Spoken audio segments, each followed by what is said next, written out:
Hey, what's up, fellas? This video is for Sean. I got something pretty cool for you guys to check out today. We beat another record as far as temperature is concerned. We have maxed out a thermocouple today, burning diesel fuel, which is something I've never done. So, Sean, I think you're going to like your new burner, dude. This thing is sure to melt sand. What we're looking at here is an air preheat loop. This thing's going to get red hot. That hot air is then going to heat this entire area, which will hopefully heat the fuel up as well. That's what I'm counting on anyway. This thing has an adjustable height on it so that you can set a C-clamp on there or something and zero the torch height in perfect. This will be sliding underneath a foundry with a bottom port. And I just wanted to make it a little bit easier on those guys. This was my initial thought, was do a coil, but we're not heating water up here. This is air. So that's where I come up with just do the single pass and go from there. I'm still considering preheating the secondary air, but I don't want to do too many modifications at once because we want to be able to examine the effects of any one feature.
Wow, she's a little loud. So,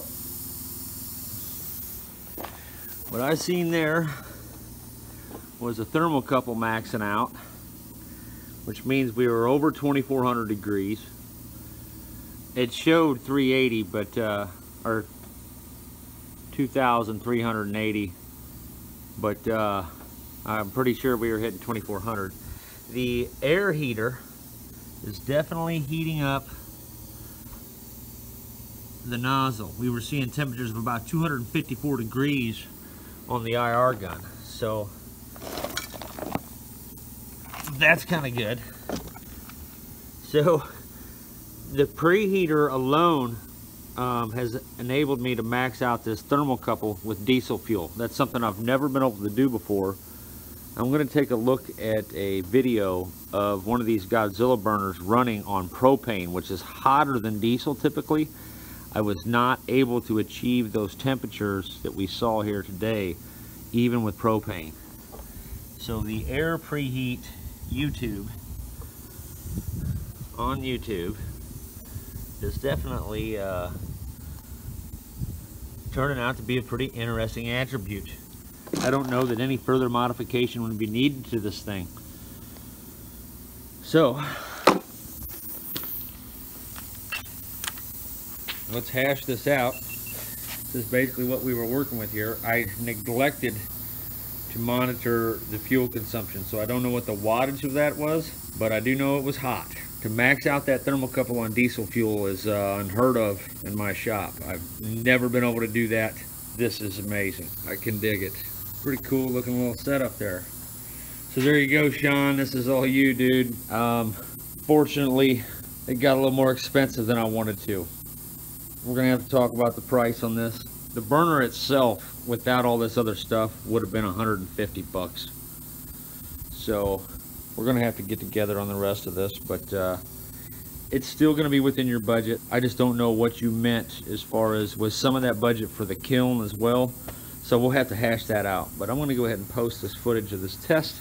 We're going to go ahead and melt down a big piece of metal in the micro forge, the micro foundry. But this thing's too loud. It's Sunday, and it's a little early for no box 7 in the house. What we're looking at here, fellas, is a still image of a video of this very burner running on propane. And on this day, I was only able to achieve this max temperature of 2,323 degrees with propane. Today, we pretty much stomped that record into the ground with diesel fuel, which is just not normal.